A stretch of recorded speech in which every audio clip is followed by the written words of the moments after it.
Alright, welcome back to another video. It has been a minute, hasn't it? Well, hopefully, haven't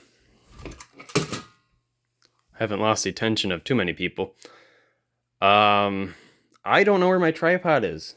I'm just gonna start the video off by saying that I've looked around all over the place and I can't find it, so I think maybe some gremlin or something stole it. That's the only plausible, uh, thing that I can think of. But, anyways, that won't stop me, I guess.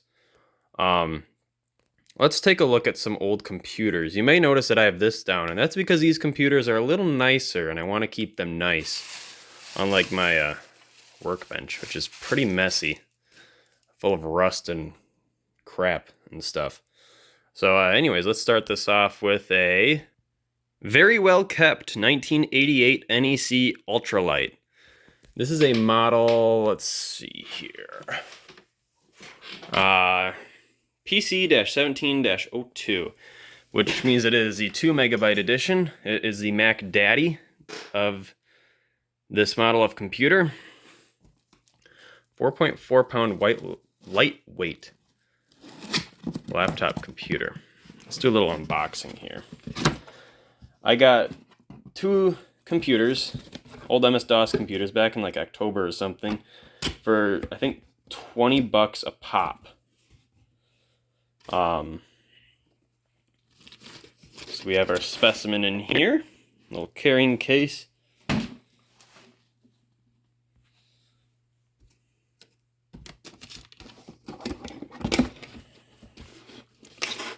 our floppy drive. It's a little scratched up. Made in Japan. The back it has printer connections. Let's just set that down right there. And here we've got a data cable for something, probably a printer. This is a box of floppy disks is just something that I threw in there. Busted up copy of Wolfenstein 3D. This is for the other one. Because the other one actually has a 5 1/4 drive. This right here, LapLink. Connecting your IBM compatible laptop computer with any IBM compatible desktop. Because this is a MS-DOS, it runs 3.3, so it's just an IBM compatible computer. AC adapter. Specs on that. Serial numbers on these are all really low, so this must be an early one. It's pretty dusty. Another AC adapter. Can't have too many of those because sometimes they go bad. Look at this. 3 spare batteries. And the computer has a battery pack in it, so I have 4 in total. This is a internet cable, so you connect it to some sort of network. Take a look at these papers here. Get more online information for less with Genie. Money back guarantee. Look at that. He's so excited.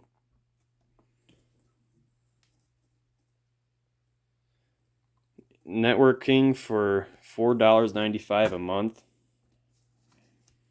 See, Ultra. Unfortunately, that's like that. I'll have to try to clamp that back. ROM card software. It's just a little pamphlet with Lotus 123. WordPerfect.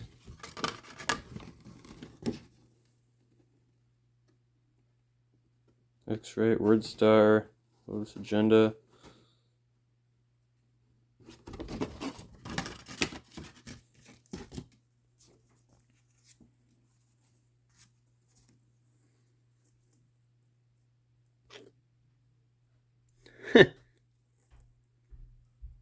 Wow. Isn't that neat?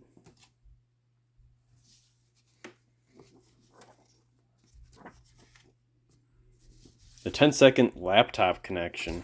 Wow, you can get connected to the internet in a whopping 10 seconds. Check out that old thing. NEC multi-speed computer. July 1987. Wow. Look at that. That is just old school.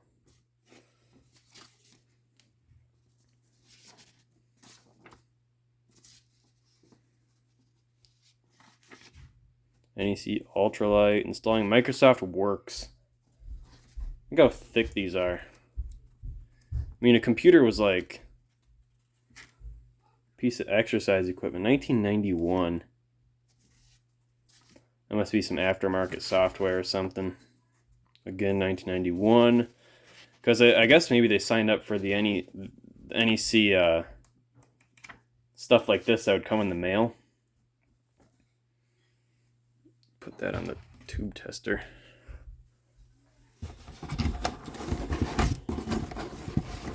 Alright, so this is all corded together. I'm going to put this down real quick so you can have a better look. Look at how much care and effort that was put into these. Keeping them nice. I hope to continue that legacy. Because this is certainly, out of my old computer stuff, which I don't have too many of, certainly my pride and joy of that kind of stuff. These are all together. Let's take this apart. First, let's look at this. The user manual. Look at this, an actual manual, not just like a little leaflet with some warranty information. Like, this is like, it just puts everything out on the table. That's beautiful. Wow, just look at it's just so thorough. Like, if I were to sit down and read this whole thing, I would be an expert on this machine. Reminds me of the 8-Bit Guys video. Old versus new computers. He talks about the manuals.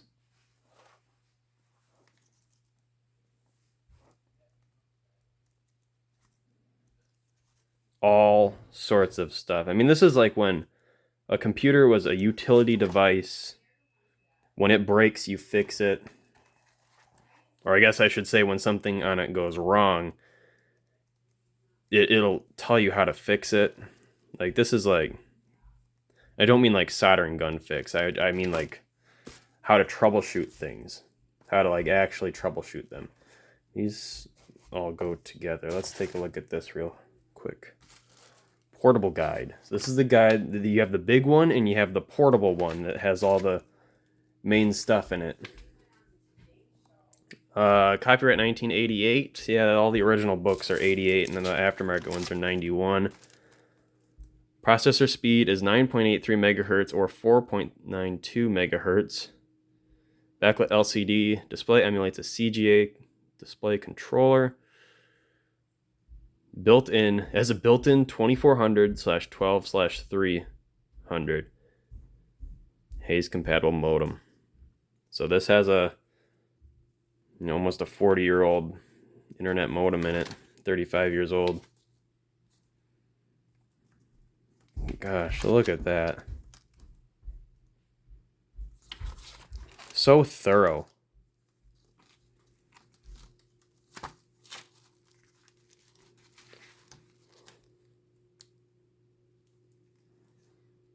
$55-ish pages. All the different hotkeys, all that stuff. This was not part of the... No, it was part of the wrapped up stuff. Looks like the same thing, another portable guide. Alright, well, let's dig into this stuff right here.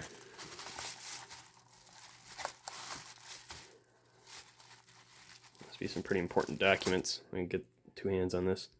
Alright, NEC Ultralight Introduction. Introductory Manual. Another one from 91.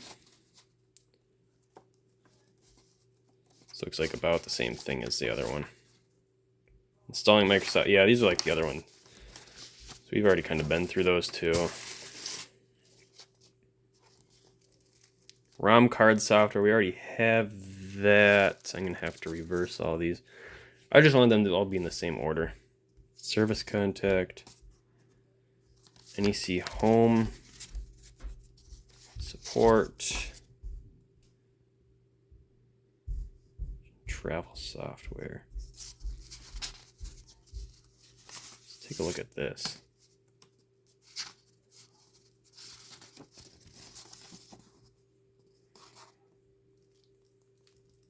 Ah, the 80s.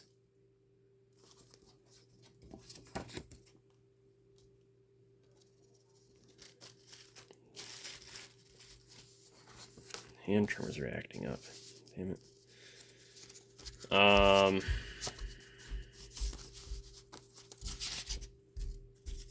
We already did that. Yeah, I think this is all duplicates. This DAC customer.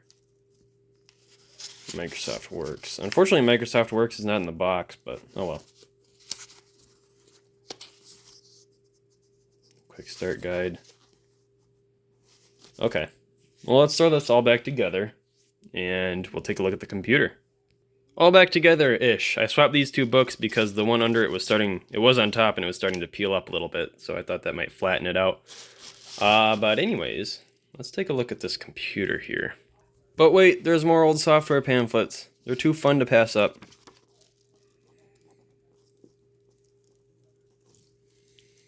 Check free. Electronic bill payment. So somebody was probably using this to take care of their bills with. 1989. ComputerServe. Introductory membership.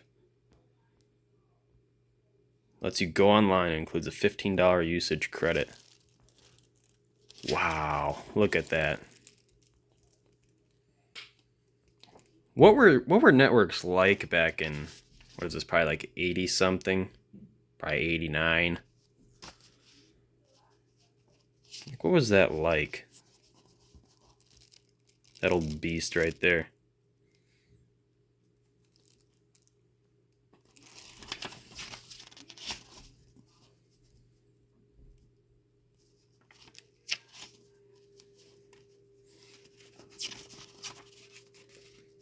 $1990.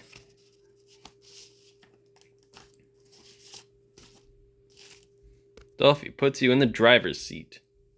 2400 modem. That's what the computer has built in. So, they're kind of wasting their paper here, sending this one to the former owner of this. But it's cool to look at now, so who cares? And I guess I didn't throw it away, so it must have been somewhat useful, or maybe they're just that kind of person. Already looked at this. If you use a computer, read this card. Prodigy. Alright, what have you got to offer? When are you from? Probably 90-ish.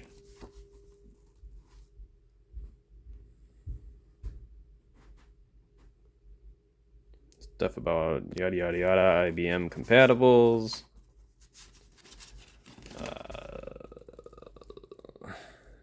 Discover hundreds of new uses for your computer.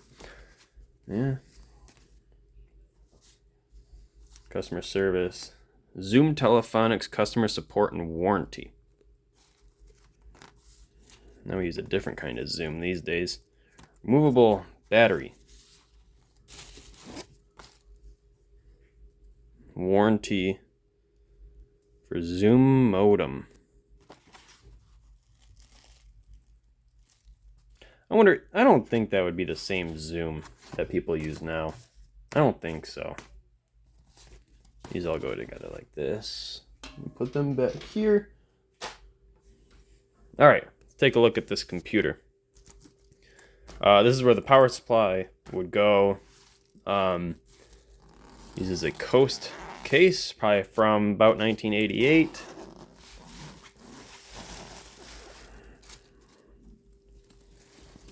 Here it is.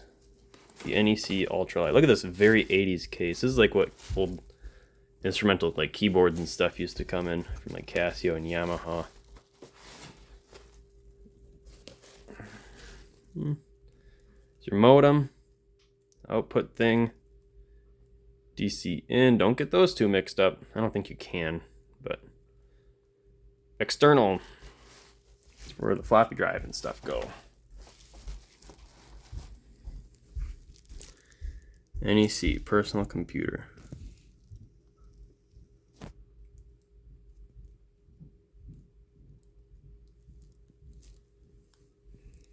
Assembled in USA.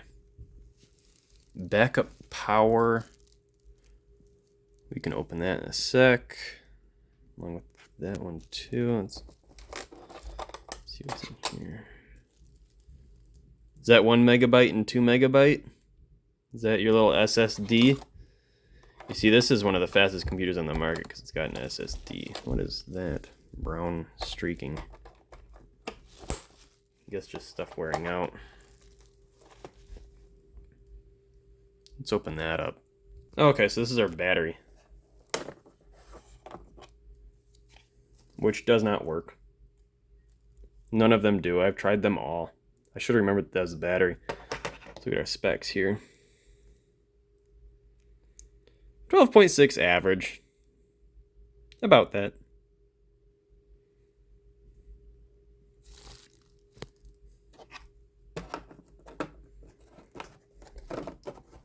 This might require 2 hands to put back in.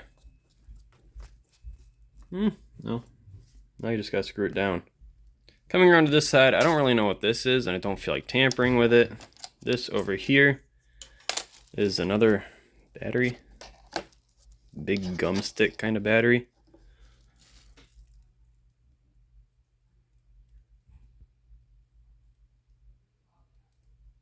Huh.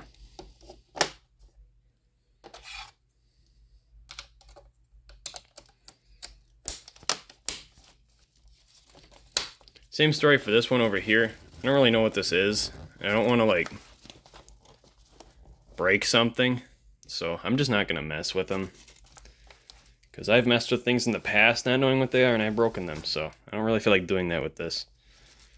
Let's have a look inside the beast. Here it is, NEC Ultralight. Contrast, power. Oh, maybe that's how you get that thing open. We'll get that open right after I talk about not messing with things. Low battery, speaker, and then something else. Who knows? Card slot. That's what that is. Alright, I got the lights turned off now so we can see a little better.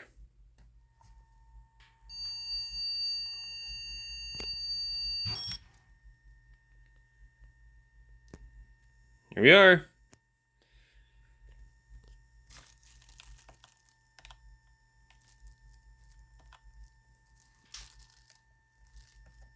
Alternate menus. MS-DOS. Yes, ma'am. DOS 3.3.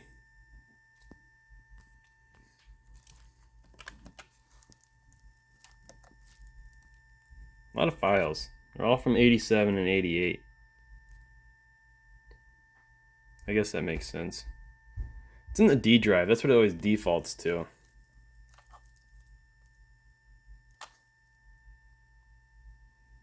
Let's try to switch to the C drive and see what happens. Alright, now I got that connected. It's going to do a RAM test now because it's connected to there. Phoenix Technologies, that's a name that you hear now, somewhat. Of course, it's got to do it twice. Alright. We are revving it up.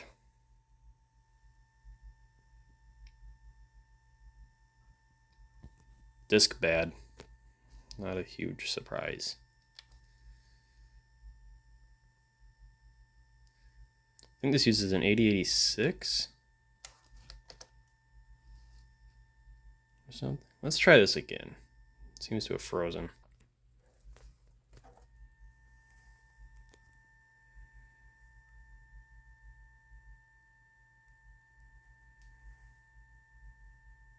I think it should be noted that I don't know how to use DOS. My dad kind of does.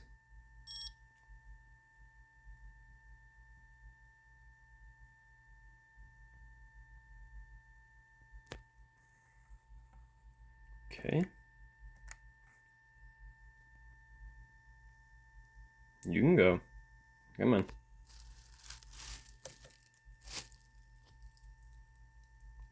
Alright, I just fed it a disc and it seemed to like that.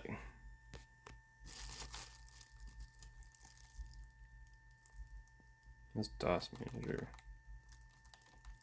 Gotta be disk command. See how to use this. Well, that was boring.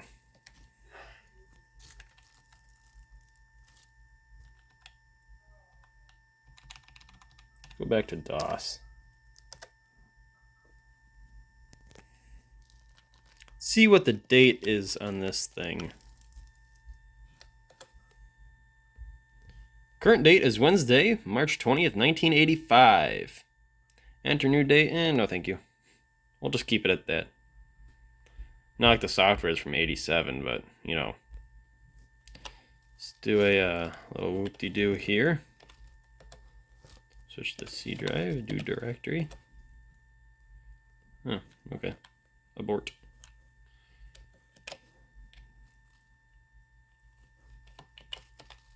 Go back to D. Directory. Let's go to the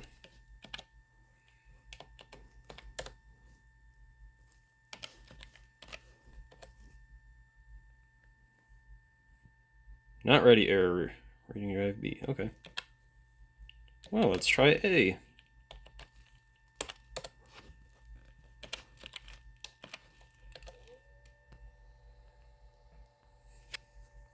Does the floppy drive on this work? No. I don't know if I've ever actually tried that. It's got a lot of things in the D, though. Why is the video pulsing like that? Probably because of a sync error. So yeah, that's about all it does. Like I said, I don't really know how to use this properly. I just found it for a good deal. Can I fix that somehow?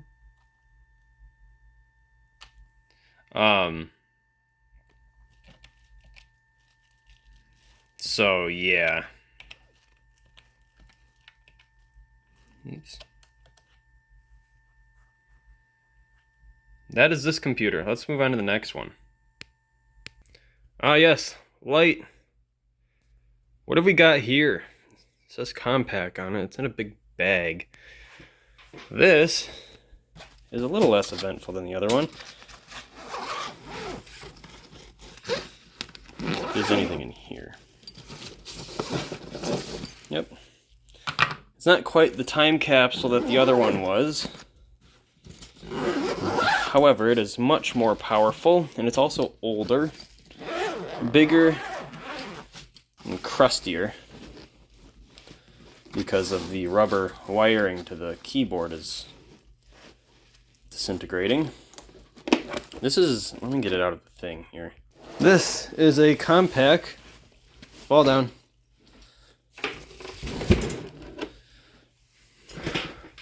Portable 386, the Mac Daddy, if I haven't said that word enough. I just think it's a really funny term. Personal computer, which uses an Intel 386. This one's from 1987.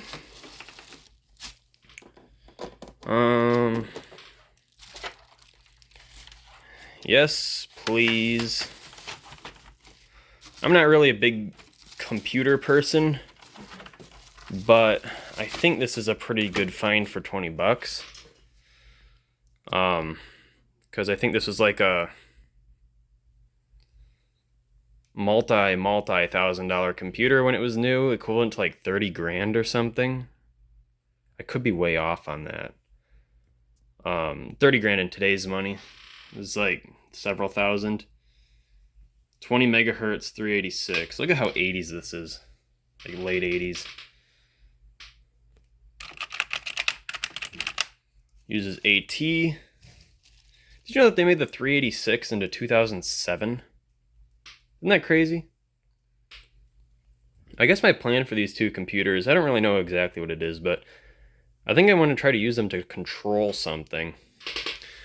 Over on this side, you have your hard disk and then a 5 1/4 drive. On that side, you don't have anything. It uses the very rare and hard to find gas plasma display.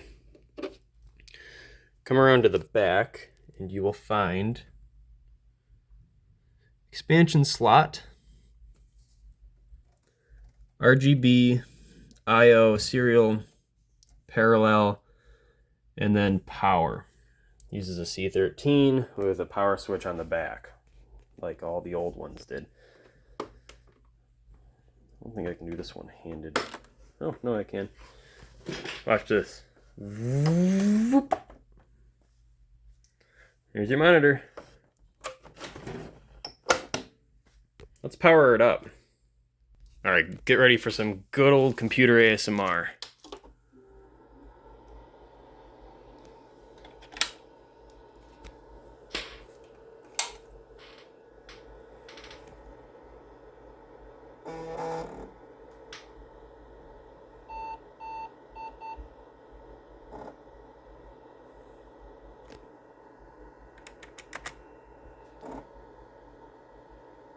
That's all it does. Doesn't have an OS on it yet. I want to put either DOS, I think it was meant for DOS 3.3 like the other one, but many of these are Windows 3.1, like they're upgraded later in life, and I think that might be what I want to do with this one. I kind of want to put 3.1 on this, just because 3.1 is a little more advanced, and I want to use this 386 to its full potential, and I want something to play solitaire on. That's not my phone. There was that external monitor thing on there. I want to see what this looks like on another display. I've never tried that before. Well, shoot, I'm a little dumb. I kind of forgot that VGA was 3 rows of pins and RGB is 2 rows of pins. So, we'll not be able to get it connected to that old IBM right there, but that's fine because it's gas plasma display and all of its camera flickering charm works perfectly. The contrast there. Alright, well, I hope you enjoyed the video, the demonstration on these two computers here. Yeah, they're old beasts, but they all work, or they both work to some degree. None of them are perfect, but I think this old Compaq will fix up really nice once I get those discs. Because I do make 3.1 discs for this specific computer on eBay. I think it comes in a set of 3. So, yeah, there is a demonstration on these old computers.